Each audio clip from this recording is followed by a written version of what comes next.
Welcome to the D6 Family Ministry Podcast, a place where ideas, principles, and personalities come together to give you a ministry advantage that empowers the church and home. I don't know anything more important in our society or in the kingdom of God than to help the church, help the family. Discipleship is not an event, it's a way of life. And one day it just hit me that discipleship at home was not about doing more. It was about inviting Christ into what we were already doing. The goal of family ministry is not families sitting on the couch holding hands and singing Kumbaya. The ultimate goal is families that love God, love people, and make disciples of all peoples. So that's why you're here. You're here to say 1 hour a week, as significant and as awesome as it is, we know that it's not enough and we want to be intentional with every hour. You're listening to the D6 Podcast. Here are your hosts, Marianne Howard, Ron Hunter, and Josh Wooten. All right, Marianne, You have made fun of me she was making fun of how different TV was back in my day. Yes. Even though I'm not as old as people think. I just think I may show more age. One thing I've learned and we've discovered, doing ministry together at D6 Family Ministry is while we're different in age, our brains work somewhat similar, you and myself. Yes. I tell you what, I'm going to toss it to you. How do you see similarities between the two of us? And then I'll point out some. So Ron was coaching me on some side projects that I've been working on. And I remember having a conversation with him about linear thinking and trying to plan. I'm working on a project that requires linear writing and linear thinking. And I just came out when we were having a conversation. I was just like, I'm just not linear. And I'm trying to help myself be linear. And sometimes when I dump words onto a page, those around me are really confused about where I'm going. And I'm talking about this with him and he goes, I'm not linear either. And then he shows me the world of mind mapping. And we realize we actually share, we're very different personalities, yes. if you can't tell. However, we actually have a lot of similarities in our brain and how we process information. That's right. Without a doubt, if you're not familiar with mind mapping, you should Google it. There's plenty out there. In fact, I would Google it and then click the images button on Google, and you'll kind of see many variations of it. But the idea is you get to spread out your thoughts and order them later. That's what Marianne's describing. Yes. Similarly, we both have ministry heart. We care deeply about people. She is better at it from an extroverted way, and I'm better at it in an introverted way. Mm-hmm. We're both strategists in our own way. Yep. We both care about not only the immediate, but we care more deeply about how will this impact you 5 years from now, which really takes us to our guest today. Yeah. Can we think 5 to 7, 8 years down the road? And that's what she's going to challenge us with today in that mindset. Very, very different, but wonderful in this. This is Britney Dent is our guest speaker. She was main stage for us at the conference last year. Excellent. Yes. And if you want to hear her audio and video, we have our media vault in our store where you can actually access all of the conference from 2022, all of the main stage speakers and breakout speakers. She gave an excellent main stage talk and really challenged us to maximize our time with our kids spiritually. That's right. In fact, I think it's worth the price of the Media Vault if you get hers and Holly Girth's. How to minister to the introverted. I'm going to champion that because I am an introvert. In that. And Brittany, she's like, okay, let's measure. We've got a chart with our curriculum called Measure What Matters. And this is moving out of the mindset of performance more towards engagement. And Brittany's concept here is measuring what matters, engaging our kids on a routine basis with larger blocks of time found on the weekend. Yes. And so I'm not going to steal that thunder from her. Tell you what, let's jump in, listen, and then Marianne and I will unpack this with all of you who are listening on the other side.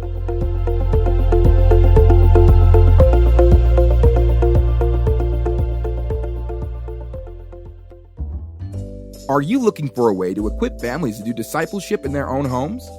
D6 Everyday offers a new at-home bundle option, so you can reach families where they are. The same great D6 Everyday resources now bundled to fit your family.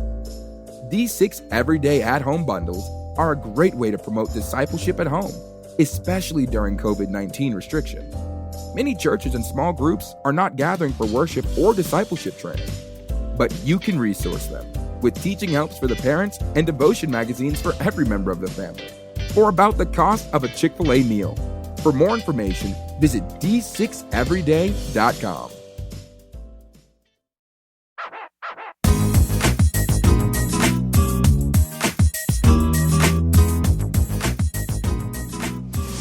We are joined today by Miss Britney Dent. Britney is the author of #1 bestseller, Parenting Redefined, and she has a passion for helping parents, teenagers, and youth ministry leaders around the globe. Britney is an international life coach and speaker, a wife, a mom, and most importantly, a Christian.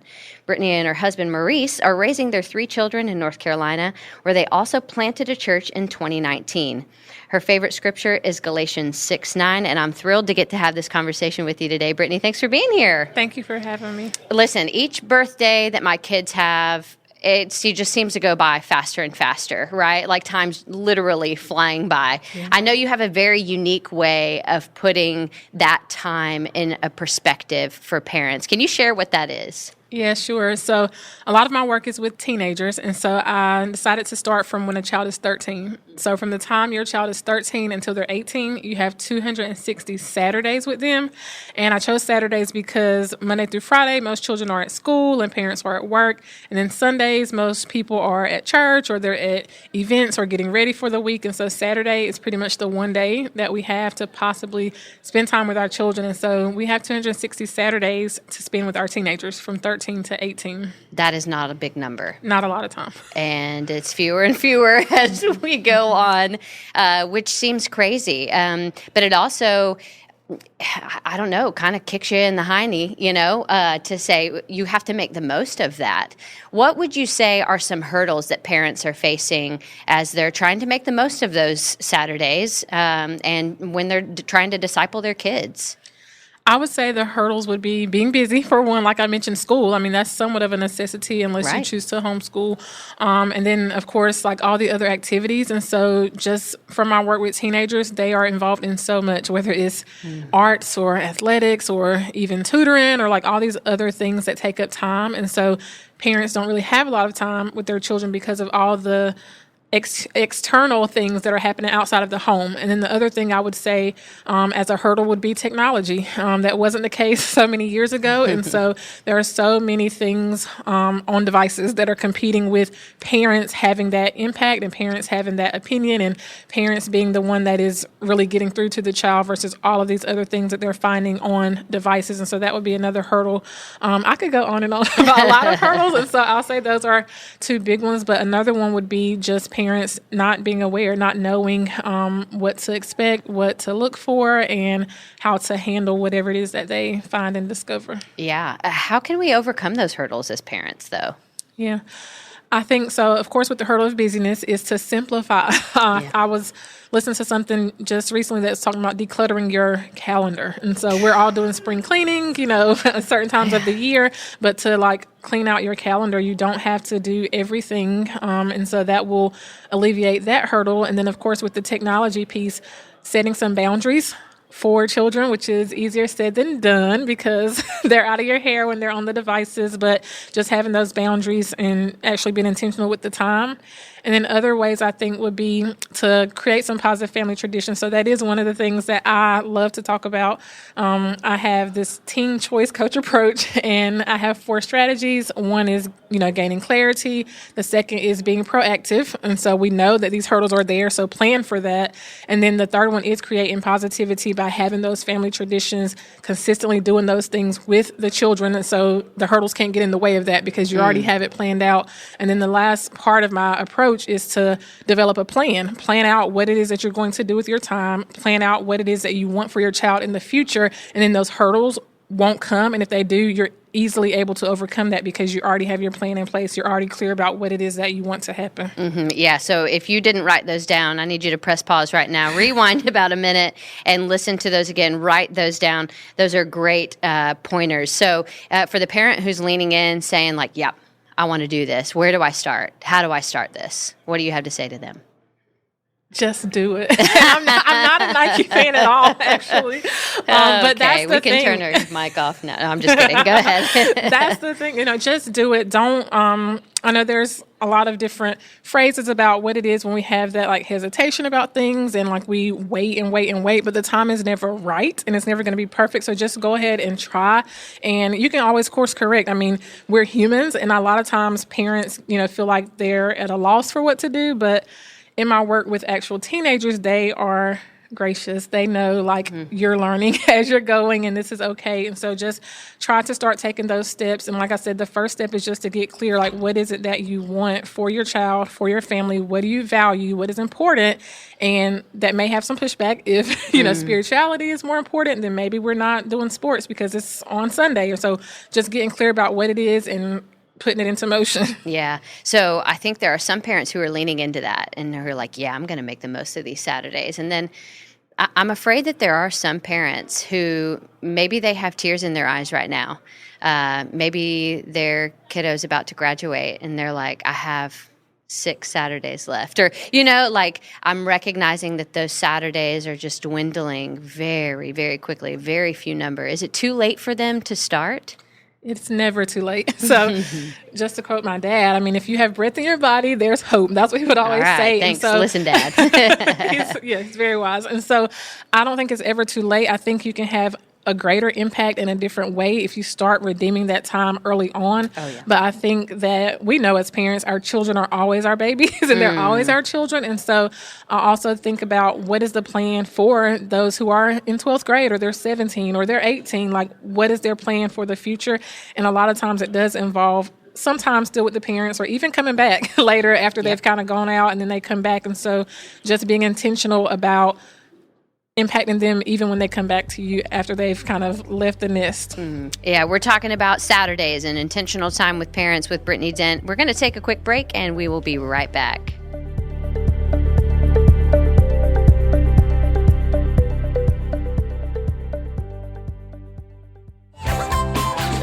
Hey everybody, it's your good friend Pastor Steve with the Elements Kids Worship team. Elements Kids Worship is a completely downloadable 52-week curriculum for use in your church with either midweek programming, kids' church hour, or even with small groups. Through Elements, kids experience deeper growth and understanding of what it means to walk with Christ. This is accomplished by teaching firm biblical truths and emphasizing the need for kids to not only understand what the Bible says, but to apply it to their own personal lives. Elements Kids Worship is a valuable and economical tool for your church to use to impact kids with the elemental truths of God's Word. Oh, hey, one more thing. Be sure to head over to d6family.com to check out Elements Kids Worship for yourself. And we are back. Brittany, I love this topic, again, because it just puts in perspective for us parents the urgency, really, that we have in making the most of our time with our kids to disciple them as best we can. And there are some parents who just feel ill-equipped for that, which the church should be coming alongside, right? So can you speak to those church leaders? What can the church be doing to help the parents make the most of those 260 Saturdays? Absolutely. So it seems contradictory, but 2 things. So one, the church can not overdo the calendar. And so I know I was even talking to a parent recently who was saying she was involved in church ministry. And so she didn't feel like she had any Saturdays with her child because they're going to church camp over the weekend or they're going to this church event on Saturday or all day or all weekend. And so as a church, being intentional about what's actually on the calendar, is it necessary? And if so, can it be an intergenerational thing? Can parents come alongside the children instead of dropping them off? And so just thinking about how are you using the church events to really impact families or allow them time to be together. And then on the other side of that would be to have things that kids and parents can do together. I've been in church most of my life, and so a lot of it is the youth are doing this, and the seniors are doing this, and the moms are doing that, and the men are doing this. And so what can be done together? And one of my favorites, just personal, is community service. Like, how can you serve as a family? And a lot of times people lean to churches for those community service opportunities, and our church is built a lot around that. And so as a church, think about ways that you can serve the community with the whole family as a generation, like intergenerationally. I love that. I love that. How does seeing the importance of these Saturdays lend itself to better discipleship of your kids? Yeah. So I think about a lot of times growing up, even it was like prayer at certain times, and that was every day.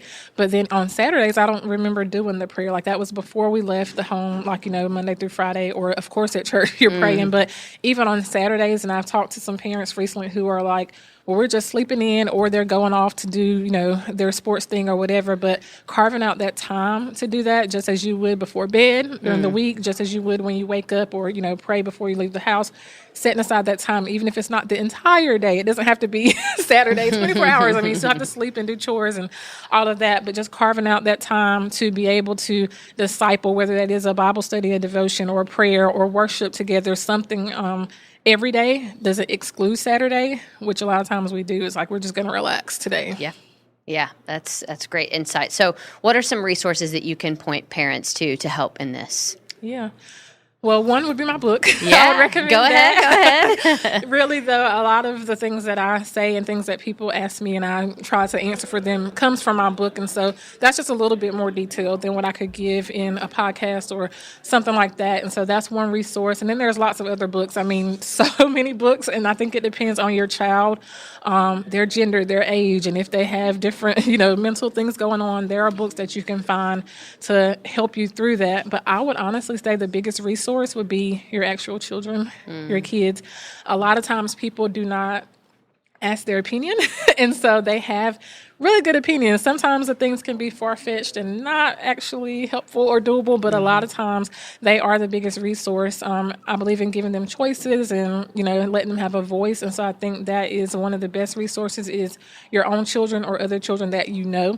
A lot of my research, even in my book, comes from my years of teaching public school. And so those children gave me a lot of the things that I know. And I'm just, grateful to share it with other people. That's awesome. Well, parents, the clock is ticking, whether we want to recognize it or not. And so it's important that, like Britney said, we're making the most of that. Britney, thank you so much for sharing your heart with us today. Thank you for having me.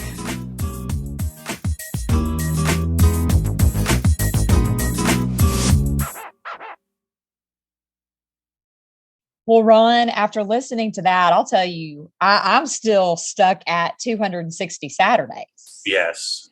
I had to pause because I have a 15-year-old and her measurements are from 13 to 18. And we're right in that season with both of our children.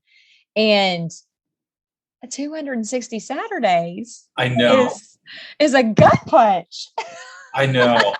For real. So how many Saturdays do your kiddos have left? Ours is grown. Ours are done. How many my goodness. I can't bring myself to do it. And this is where maybe we're going back to a previous podcast and I'm wanting to escape into Disney and not face reality like Mr. Rogers calls us to face. Time to put on the cardigan and change shoes and deal with the reality. Yes. One of the things that I love that she said, she brings up the hurdles. Yes. She says being busy, activities, external activities, technology, and parental unawareness. Yes. What do you think about those? What do you think about those hurdles? Do you feel like that's what you were facing when your kids were, in the home? And 100%. And here's the frustrating part. As you know, Mary and Pam and I are empty nesters. Yes. It's amazing when you get more time and you get more capacity and you get more money to do things, your kids are not here anymore. That seems so backward. I know it. Back when they were younger and they were in high school and, it's like, man, you're doing everything you can to support them and you had limited time. So for us, busyness, I think I would add one more in there. Does ministry get in the way? Oh. Which I know is synonymous with busyness, but I think it fits a different category. Yes. Devices, or hobbies. I gave up golf for many years because I knew it took up 5+ hours every time you go play. And I didn't think it was fair to leave my kiddos at home and my wife at home and me go have an individual hobby. I do think we all need individual items, but I just couldn't afford 5 hours. Yeah. So I'd find different hobbies, for that. How about you? What's some of the areas that you've been burdened about? I think it's, the burden of busyness. That's my term, in terms of just how we operate. My husband's in ministry and we're partners in ministry. And so it's this really crazy dynamic to manage the calling of ministry, but it's also a job. And it's also what are my kids seeing? How can they join us? Because, the church didn't just call Chad, they called our family. And that's how we see it. We're called as a family to serve the church. It's funny, we're called as a family, but paid as an individual. Yes, sir. Sorry, I really said that out loud. But one of the things that I really appreciate kind of going with that she said in terms of busyness and scheduling and, decluttering the calendar, she said this, and I mean, we know this in our head, but I like that she said it out loud. We've got to maximize spiritual things even on Saturday. Yes. And we know this, but really she called us out on Front Street there. Yes, she did. Yes, because she did. I think we do look at Saturday as, well, I'll re-engage God Sunday. Yes, that's right. And she's inviting us to maximize and have spiritual conversations and making that part of the rhythm even on the weekend. That's right. And I really like that she said that, because that we shouldn't have to be told that, but I do think we need to be told that, because I think we can view Saturdays as it's ball game day, it's run around in the car day, it's whatever your Saturday looks like. But she's like, well, don't forget about God, because he's present on Saturdays too. That's right. That's right. And so I really value that she said that. And she left me really considering, what, I just need to maximize moments, be really intentional. And even, D6, we've had themes, thinking about as you go and, fleshing out Deuteronomy 6 in the day-to-day and in the car. And that kind of marries, those two kind of need to be married in that we need to disciple as we go. We need to maximize and be intentional with all of our moments and ask God to show us where, he's present and where we can talk about him. Right. You've probably done this. I know Chad has for sure. Coached other ministers, younger ministers in our career field, to say to them, write your family time in your calendar just like you would any other appointment. That's and then when a church member or someone else asks for your time, you can open up your calendar, look and say, I'm sorry, I've got something. You don't need to tell them what the something is. Yeah. Just say, I'm sorry, I'm blocked there. What's another good time we can do this? You're still accommodating them, but you're prioritizing your family. Otherwise, our calendar can get filled with everything except family. So I'm an illustrator. I think in pictures a lot of times. And when yes, one of the things that I've been thinking about recently in a project I'm working on in terms of time and busyness and managing that, it's like the Jenga game. Mm-hmm. And you've got the stack of the Jenga game, and that is your responsibilities. And you're pulling, and you think about the Jenga game, you're pulling from the bottom and you're establishing, you're putting it back on the top, and it does alter the structure. It does. When you pull from the bottom. So every time I say yes to something, I'm saying no to something or someone else. And so it does alter the stability of the structure depending on your yeses and how many of them you're giving out. Right. And what you're saying no to. Yes. Now, there's a lot of potential. Those of you that are trying to think through that and you're trying to blow holes through my illustration, stop it. Just roll with me for a minute. Just think about the weight of your yeses, because the way our number one ministry outside of the caring and keeping of our own soul and walk with Christ is discipling our families. That can get out of whack in ministry. So I'm saying this to my ministry leader friends out there. And I say that from a place of my own life. I have not always managed that well. But we've got to think about my number one ministry is to my home. And so I've got to be careful in my Jenga game of yeses Yes. I've got to always pray about my yeses, because if I'm constantly pulling from the bottom and saying yes to all of these things, whatever they may be, that what is it doing to my kids' spiritual stability? That's right. So just like you would protect your holiday traditions, Thanksgiving, Christmas, 4th of July, whatever it is that you're protecting, consider protecting weekly routines in a similar manner is what we're hearing from Brittany and from Mary Ann. That's right. That's right. That's right. Really tackle that. I'm thankful for Brittany. I'm thankful for these insights, and it does remind us how short the time is with our kiddos. So 260 or less, depending on where you are in that area. And you know what? If you're halfway through this, I'll give you this admonition, because one of the things I was convicted of a long time ago as we started D6 Family Ministry is there are always people who are hearing this that missed out on implementing. So maybe you missed out on this, or maybe you're halfway through and you don't have 260. Maybe you have, what's the half of that? 100 and that'd be 130. I can't do math in my head. 130. Say you're halfway through this. Go to your son or daughter and say, you know what? I heard this podcast. I heard Britney Dent.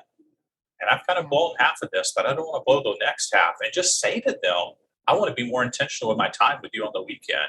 Your kid's heart will jump with joy. Yes. They may roll their eyes in front of you, but inside, they will cherish those words. Right. So consider doing that right now. That's our admonition as we close out this episode, and look forward to being with Christina Embry next week. And till then, we'll be praying for you to maximize those weekend routines. You've been listening to the D6 Podcast. You can learn more about D6 at d6family.com.